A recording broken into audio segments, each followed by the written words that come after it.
छोटे बच्चों में प्रीमेच्योर ग्रेइंग आजकल काफी देखने में मिल रही है। तो हम चीजें यूज कर रहे हैं, उनमें कंपोनेंट्स क्या है, उन पर थोड़ा सा ध्यान दिया जाए तो उनसे होने वाले डैमेज से कुछ हद तक बचा जा सकता है। अनियन जूस की ये लगाइए बालों में तो बाल हेल्दी हो जाएंगे आपके। हाँ। तो ऐसा होता है क्या? किस तरह का कलर है, कलर सेफ होता है यूज करना? ये डैंड्रफ तो हर घर में किसी ना किसी को डैंड्रफ है ही। तो शिखा जी, बेस्ट प्रैक्टिसेस क्या है प्रिवेंशन के लिए कि हमें हेयर प्रॉब्लम्स आए ही ना? नमस्कार and welcome to be magnetic with Monika. Hair thinning और hair fall all over the world इतनी बड़ी प्रॉब्लम बन चुकी है कि छोटे से लेकर बड़ों तक सभी इससे बहुत ही परेशान हैं। तो आज हमारे साथ है एक बहुत ही रिनाउंड ट्राइकोलॉजिस्ट डॉक्टर शिखा खुराना, जो कि हमसे कॉन्वर्सेशन करेंगी इस बढ़ती हुई हेयर प्रॉब्लम पर।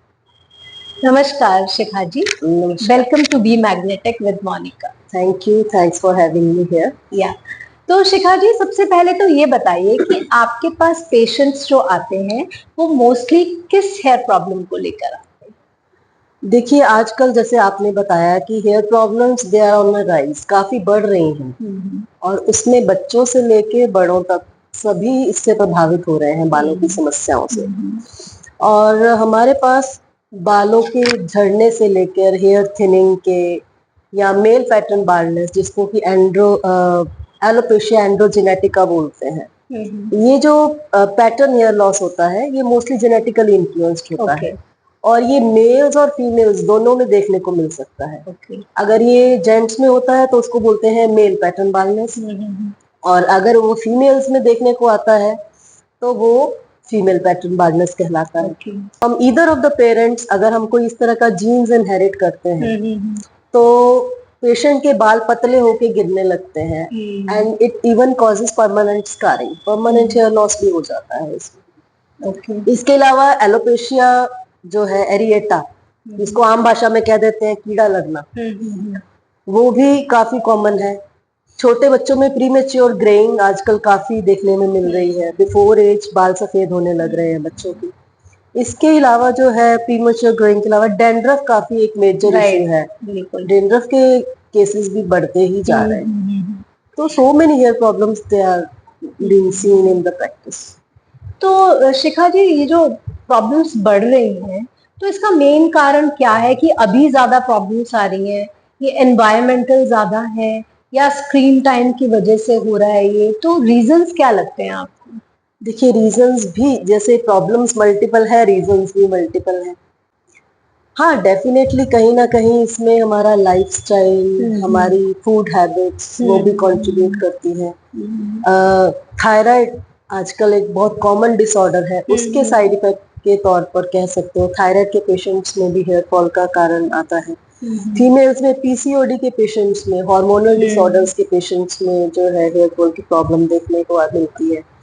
इसके अलावा stress is a major culprit. इसके अलावा कई मेडिसिन के साइड इफेक्ट्स के कारण या एक बहुत कॉमन रीजन है फीमेल्स में खून की कमी के कारण, anaemia, it also causes hair loss. इसके अलावा आपका अगर फूड बैलेंस नहीं है, न्यूट्रिशन प्रॉपर नहीं है, तो that reflects in your hair health, है ना। तो इस तरह से बड़ी सारी चीजें। इसके अलावा एक और चीज मैं मेंशन करना चाहूंगी, sleep. Proper sleep is also very important for good hair. आप आजकल ये बहुत कॉमन ट्रेंड होता जा रहा है, लेट सोना लेट जागना, it's a very common trend among young, और यंग पेशेंट्स ही आजकल बढ़ रहे हैं, ये देखने में आ रहा है। बिल्कुल बिल्कुल, क्योंकि tendency to have a healthy food वो ग्रेजुअली रिड्यूस हो रही है, अनहेल्दी फूड्स की तरफ इंक्लिनेशन ज्यादा हो रहा है और डेफिनेटली लाइफस्टाइल डिसऑर्डर्स और वो सारी चीजें जो है कहीं ना कहीं हमारे बालों को भी इफेक्ट कर रही हैं। तो इसका मतलब एक्सटर्नल से ज्यादा इंटरनल फैक्टर्स हैं जो हमें बालों को हमारे डैमेज कर रहे हैं। यस। तो जो हम एक्सटर्नली लगाते हैं शिखा जी, जैसे शैम्पू हम यूज करते हैं मार्केट से लेके, क्योंकि आजकल रेंज भी बहुत आ रही है, हेयर फॉल शैम्पूज है, डैंड्रफ शैम्पूज है, तो क्या एक्सटर्नली उनको लगाने से कुछ हेयर हेल्थ में इम्प्रूवमेंट हो? देखो, जब कारण अंदर है तो बाहर से लगाने सिर्फ लगाने से वो सॉल्व कैसे होगा, ठीक है ना। Causes are internal. Definitely what products we use, they definitely matter, okay है ना। जो हाईली केमिकल से लोडेड प्रोडक्ट्स होते हैं, जिनमें हम देख सकते हैं कि जिनमें सल्फेट्स ज्यादा हैं, पैराबेन्स हैं, थैलेट्स हैं, पीईजीज हैं, इस तरह के जो केमिकल से लोडेड होते हैं जो शैम्पूज, वो अगर हम अवॉइड करें तो हाँ, हम कुछ हद तक इन चीजों से बचे रह सकते हैं। और दूसरी तरफ से अगर हम देखें कि नेचुरल इंग्रेडिएंट्स जो हैं, जैसे कोकोनट ऑयल है, एलोवेरा है, आर्गन ऑयल है, एवोकाडो ऑयल है ना। तो इस तरह की चीजें जो है, ये अगर हम देखें कि उन प्रोडक्ट्स में, हेयर प्रोडक्ट्स में है क्या, ओके तो we can go for this option कि हाँ, जो हम चीजें यूज कर रहे हैं उनमें कंपोनेंट्स क्या हैं, उन पर थोड़ा सा ध्यान दिया जाए तो उनसे होने वाले डैमेज से कुछ हद तक बचा जा सकता है। ओके तो इंग्रेडिएंट्स इम्पोर्टेंट है, डेफिनेटली, क्या डेफिनेटली। ठीक है, तो शैम्पू हमें कितना फ्रिक्वेंटली यूज करना चाहिए? शैम्पू हमें कितना फ्रीक्वेंटली यूज करना चाहिए, इसके लिए अलग अलग मार्कर मैं तो कहना चाहूंगी, क्योंकि आपका स्कैल्प का टाइप कैसा है, आपका हेयर का टाइप कैसा है, आपका नेचर ऑफ वर्क कैसा है ना।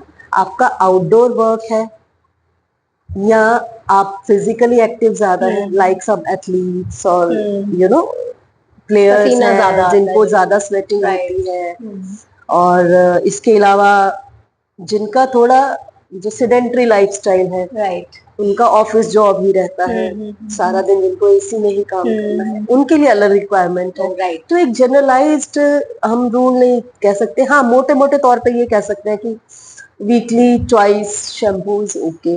ओके लेकिन अगर किसी का वर्क प्रोफाइल ऐसा है, प्रोफेशनल प्रोफाइल ऐसा है, तो उसको डेली भी कई बार शैम्पू एडवाइस किया जाता है। तो और उससे स्कैल्प कुछ टाइप कैसा है? नुकसान नहीं होता है? नहीं, ये depends on person to person. Okay हाँ, तो शैम्पू के साथ साथ कुछ लोग आजकल देखा है अनियन जूस बड़ा फेमस हो रहा है, गार्लिक जूस, अनियन जूस की ये लगाइए बालों में तो बाल हेल्दी हो जाएंगे आपके। हाँ। तो ऐसा होता है क्या? बिल्कुल, अनियन जूस पे ऐसा कोई रिसर्च जो है वो डॉक्यूमेंटेड तो नहीं है, ओके लेकिन जैसा कि हमने फीडबैक देखा है इतने सालों से अपनी प्रैक्टिस में, क्योंकि अनियन में anti fungal, anti bacterial property होती है अनियन के जूस में, तो उन प्रॉपर्टीज की वजह से कई बार जो है पेशेंट्स को हमने देखा है बेनिफिट होते हुए अनियन जूस के उससे। ओके और कुछ कईयों को बालों के स्मूथ होने का भी बेनिफिट मिला है, कहीं ना कहीं कंडीशनिंग भी करता है अनियन जूस।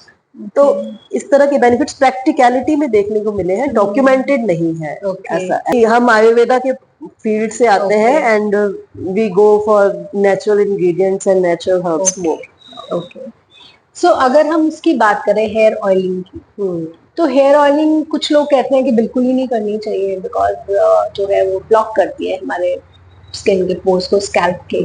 और लेकिन हम पुराने एंशिएंट अगर देखें अपनी प्रैक्टिसेस, तो हेयर ऑयलिंग को काफी अच्छा माना गया है हेयर के लिए। तो आप क्या सजेस्ट करती हैं ऑयलिंग के लिए? फिर वही बात आ जाती है उसमें भी कि आपका स्कैल्प का टाइप कैसा है। ओके है ना। अगर किसी की ऑलरेडी ऑयली स्कैल्प है, देखो जैसे हमारी स्किन के अंदर ना ग्लैंड्स होती हैं, सेबेशियस ग्लैंड्स। सेबेशियस ग्लैंड्स का सिक्रीशन जो होता है उसका काम होता है स्किन को, स्कैल्प को एक मॉइस्चर प्रोवाइड करना, एक तरह से उसको स्मूथनेस प्रोवाइड करना, मॉइस्चर प्रोवाइड करना। ठीक है। Due to any reason, due to lifestyle, due to diet, अगर ऑयली स्पाइसी खाना हम ज्यादा खाते हैं और स्लीप प्रॉपर नहीं है, स्ट्रेस ज्यादा है, तो कहीं ना कहीं इन ग्लैंड्स का सिक्रीशन जो है वो इफेक्ट होने लगता है। जब ये सिक्रीशन इफेक्ट होने लगता है और जब एनवायरनमेंट से डस्ट वगैरह उन सिक्रीशंस पे आती है, तो फेस पे वो एक्ने के रूप में मैनिफेस्ट होता है और स्कैल्प पे वो सेबोरिक डर्मेटाइटिस के रूप में मैनिफेस्ट होता है। ओके तो घर पे जैसे मुझे कैसे पता चलेगा ये स्कैल्प टाइप आप कह रही हैं? हाँ, तो हाउ कैन आई डिटरमाइन कि हाँ मुझे ऑयल मेरे लिए ठीक है या नहीं है, वो मुझे कैसे पता चलेगा?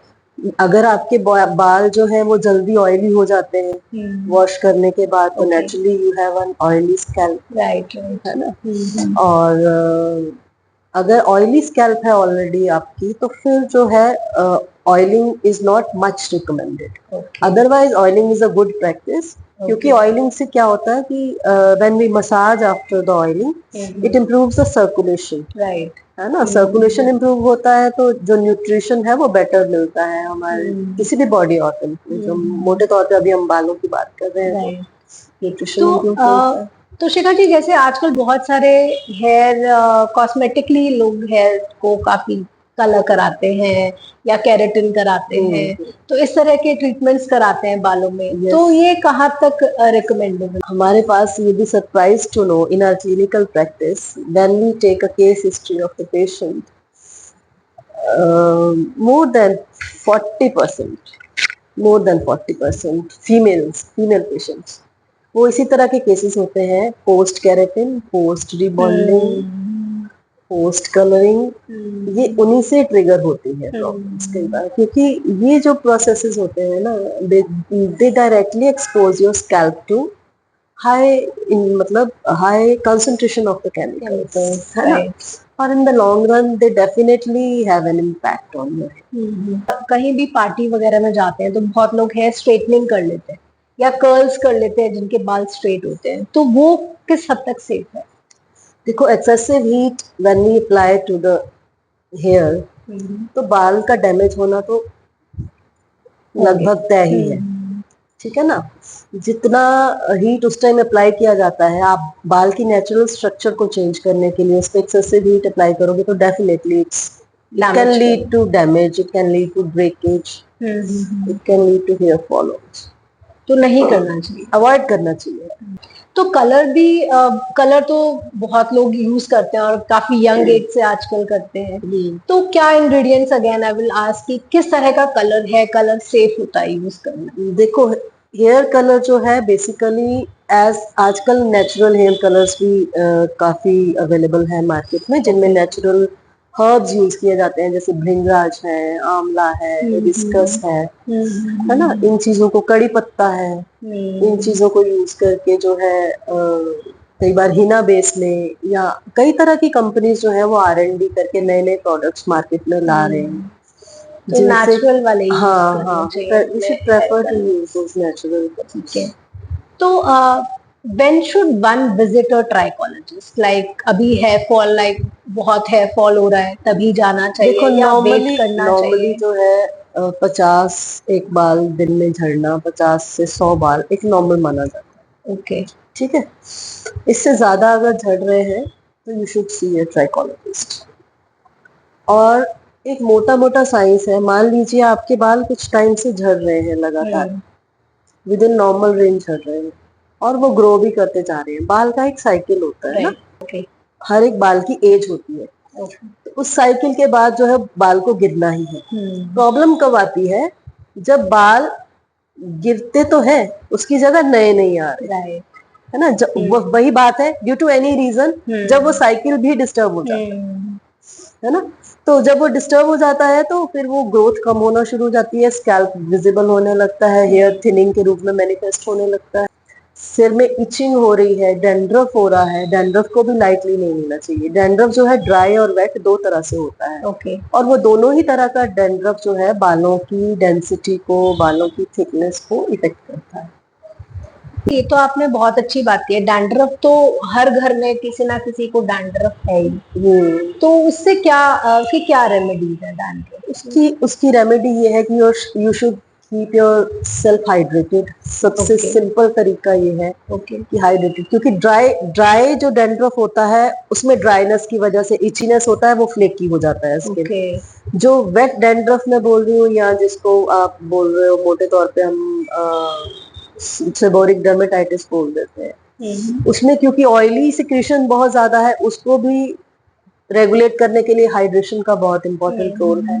डाइट में ऑयली स्पाइसी फूड ना लिया जाए, प्रॉपर नींद ली जाए। तो बेसिकली देखो, आयुर्वेद का जो सिद्धांत है ना, बहुत ही, मैं इस चीज को, आई एम सो प्राउड कि आयुर्वेदा से मैंने पढ़ाई की और मैं उसमें प्रैक्टिस कर रही हूँ, क्योंकि आयुर्वेद का सिद्धांत जितना प्राचीन है उतना वो आज के टाइम में भी तर्कसंगत है। आप ये सोचो कि 1000 years back our rishis and our sages they told us कि ये हमारी दिनचर्या होनी चाहिए।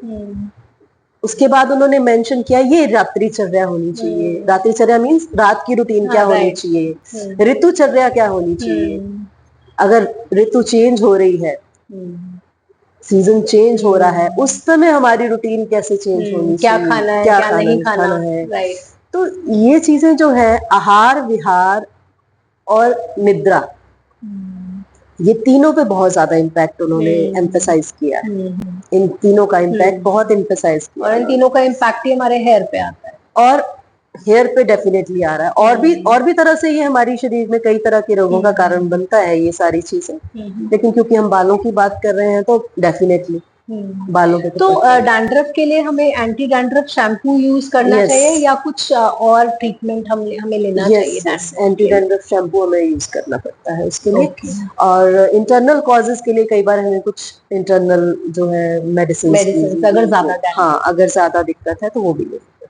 तो शिखा जी, हम बात कर रहे थे हेयर ट्रीटमेंट्स की, ठीक है। तो पहले तो ये बताइए कि is it possible to completely reverse the bad effects on the hair? Definitely completely reverse हो सकता है। यस। तो जैसे अगर हेयर थिनिंग हो रही है या बाल ज्यादा गिर रहे हैं तो मेडिकेशन से उसको हम कंट्रोल कर लेंगे। और बाल्डनेस जब आ जाती है तो उस टाइम पे क्या हेयर ट्रांसप्लांट ही एक ऑप्शन बचता है? यस। देखो बाल्डनेस कब आती है, जब over a longer period of time एक जो प्रॉब्लम है वो परसिस्ट करती है, that leads to gradual and complete loss of hair follicles, है ना। जो फॉलिकल्स हैं वो बिल्कुल डेड हो जाते हैं। तब उस स्थिति में हमारे पास दो ही ऑप्शन बचते हैं, या तो हेयर विग एंड पैच, या फिर हेयर। तो क्या हेयर ट्रांसप्लांट कंप्लीटली सेफ है? यस। या इसके कुछ side effect? No side effect. काफी सालों से जो है कई पेशेंट्स में हमने हेयर ट्रांसप्लांट किया है and by grace of God ऐसी कोई दिक्कत नहीं आती है। ओके। तो शिखा जी, बेस्ट प्रैक्टिसेस क्या हैं प्रिवेंशन के लिए कि हमें हेयर प्रॉब्लम्स आए ही ना? खान पान अच्छा रखें, खाने में हरी पत्तेदार सब्जियां खाएं, दूध है, दालें हैं, नट्स हैं, है ना। और जिनसे हमारी बॉडी को protein, vitamin, minerals, magnesium, zinc, ये सारी चीजें जो है हमारे बालों के लिए फूड है। जैसे शरीर को खाना चाहिए बालों को भी चाहिए। तो ये जो भी हम खा रहे हैं वो हमारे शरीर पे कहीं ना कहीं इम्पैक्ट डालेगा। तो वो चीजें हमारी डाइट में शामिल हो और पानी खूब अच्छे से पिए। अगर आप अच्छे से हाइड्रेटेड नहीं हो वो आपकी हेयर एंड स्किन हेल्थ पे रिफ्लेक्ट होता है।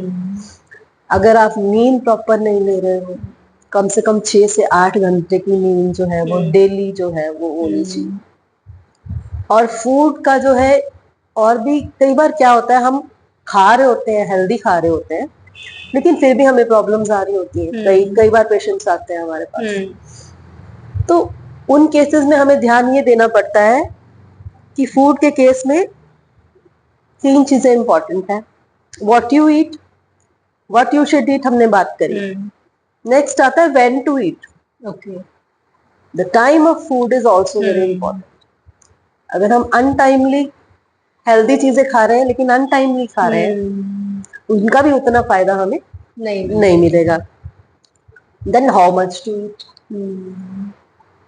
ये भी बहुत इम्पोर्टेंट है ना। The quantity of food we are taking वो भी ऑप्टिमम होना बहुत जरूरी है। तो क्या आप थोड़ी डिटेल्स देंगी इस पे कि हमें कितना और किस वक्त खाना चाहिए? देखो, आयुर्वेद से हूँ तो मैं आयुर्वेद की बात ही करूंगी।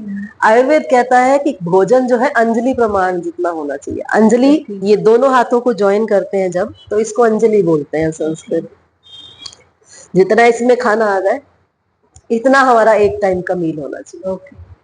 ये मोटा मोटा जो है हमारे शास्त्रों में, आयुर्वेद शास्त्रों में बताया गया है। और टाइमिंग जो है, सुबह का नाश्ता जो है 9 बजे से पहले, और लंच आपका 2 बजे से पहले हो जाना चाहिए, और डिनर आपका रात को, क्योंकि वैसे आयुर्वेद में तो कहते हैं कि सूरज ढलने से पहले हो जाना चाहिए, लेकिन आजकल के टाइम के हिसाब से हम 8 बजे से पहले कह सकते हैं कि डिनर हो जाना चाहिए।